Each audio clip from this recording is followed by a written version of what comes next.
Hello बच्चों, आइए इस प्रश्न को पढ़ते हैं। प्लांक नियतांक तथा जड़त्व आघूर्ण के अनुपात की विमा किसके समान है?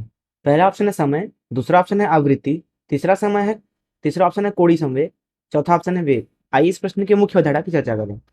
मुख्य अवधारणा।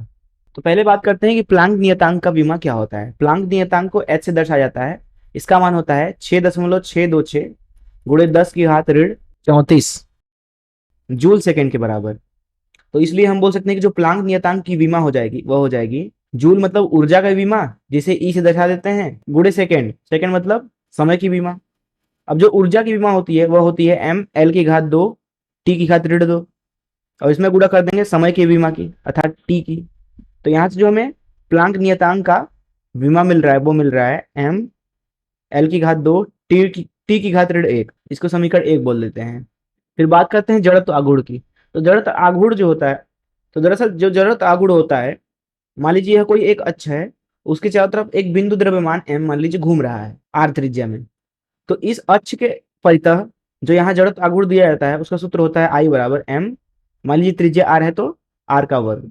तो यहाँ से हम लिख सकते हैं कि जो जड़त्व आघूर्ण का विमा हो जाएगा वो दरअसल बराबर होगा द्रव्यमान की विमा गुणे त्रिज्या की विमा का वर्ग।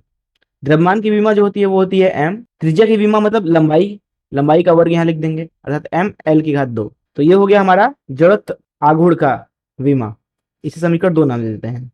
कुछ चीजों के साथ ही साथ और बात करते हैं, जैसे कि आवृत्ति। आवृत्ति को एफ से दर्शाया जाता है, ये बराबर होता है 1/टी के। तो यहाँ से जो आवृत्ति की विमा होगी वो दरअसल बराबर होगी टी की घात ऋण 1 के। अब हम बात करते हैं कोणीय संवेग की। तो कोणीय संवेग को एल से दर्शाया जाता है, जिसका मान होता है एम वी आर के बराबर। एम होता है द्रव्यमान, वी होता है गति, आर होता है त्रिज्या। तो यहां से अगर हम कोणीय संवेग की विमा लिखना चाहें तो वो होगा द्रव्यमान की विमा जो कि एम है, गति की विमा जो कि एल टी की घात ऋण 1 है, गुणे आर मतलब दूरी, तो यहाँ एल लिख देंगे। तो ये बराबर हो जाएगा दरअसल एम एल का वर्ग टी की घात ऋण 1 के बराबर। तो ये मुख्य अवधारणाओं का इस्तेमाल करके आइए हम इस प्रश्न को हल करें। यहाँ पर दरअसल प्रश्न में पूछा जा रहा है कि प्लांक नियतांक तथा जड़त्व आघूर्ण के अनुपात की विमा। मतलब यहाँ पे हम अगर प्लांक के और मतलब यहाँ पे प्लांक नियतांक और जड़त्व आघूर्ण अर्थात आई का भाग लगा दें तो इसी का जो अनुपात होगा उसका विमा पूछा गया है। तो एच का विमा जो कि यहाँ पे हमने निकाल रखा है एम एल की घात 2 टी की घात ऋण 1 भागे आई का जो यहाँ पे निकाल रखा है विमा हमने एल एम एल की घात 2, तो ये मिल रहा है आपको टी की घात ऋण 1 के बराबर। अब टी की घात ऋण 1 दरअसल यहाँ पे जैसा कि मैंने आपको बताया कि वो दरअसल आवृत्ति है। तो यहाँ देखते हैं कौन सा ऑप्शन सही है। जैसा कि यहाँ पे आप देख सकते हैं कि बी ऑप्शन सही होना चाहिए अर्थात आवृत्ति, क्योंकि यही पूछा जा रहा था कि जो अनुपात है उसकी विमा किसके समान है, तो वो आवृत्ति के समान है।